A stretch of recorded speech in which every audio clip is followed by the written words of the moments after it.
The Fence of Nails. There once was a boy named Callum who had a fire in his chest. It flared quickly, and before he could stop himself, harsh words would leap from his mouth or his fist would clench in frustration. He didn't want to be this way. His family tried to help him breathe deeply, talk things through, count to 10, but nothing seemed to tame the anger. Behind their small house stood a brand new wooden fence. It was the first thing Callum had ever helped build from start to finish. He had sanded the boards until they were smooth as river stones, held the posts steady while his father measured, and painted it a warm honey brown. He was proud of his work, prouder than he had ever been. One evening, after a particularly difficult day, Callum's father led him to that fence. The sun was sinking, turning the wood gold. "Callum," his father said gently, placing a bucket of nails and a hammer in the boy's hands. "Every time you lose your temper, I want you to come out here and hammer in one of these nails." Callum blinked in surprise. "Into the fence?"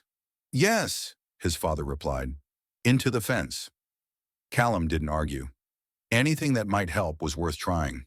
The first day, he hammered in 7 nails. The next day, 5.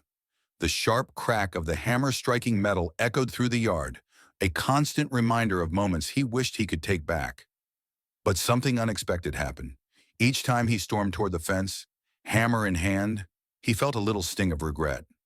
He began to pause, to breathe, to choose silence over shouting. As the days passed, the sound of hammering grew less frequent. One morning, after he managed to stop himself from snapping at his sister, he ran to his father. "I did it," Callum said breathlessly. "I got angry, but I didn't lose control." His father nodded, smiling. "Good. Now for each day you succeed in controlling your temper, you may remove a nail from the fence." This was harder, much harder. It took months, long months filled with effort, mistakes, and new tries. But little by little, the nails came out. And one crisp autumn morning, Callum pulled out the very last one. He beamed with pride. "Look, Dad! No more nails!" His father put an arm around his shoulders and guided him closer to the fence. "Well done, son. I'm proud of you." Then he pointed at the boards. Callum frowned. Each plank was pocked with small, round holes. Hundreds of them. "The nails are gone," his father said softly, "but the holes remain." Callum traced one with his fingertip. The wood felt rough, scarred. "Anger is like that," his father continued. "When we lose our temper, we leave marks on other people, on our relationships, sometimes even on ourselves. We may apologize, we may change, and that's important. But the damage, it can take a long time to fix, and some scars stay forever." Callum swallowed hard. The wind rustled the fence behind them, whispering through the holes he had made.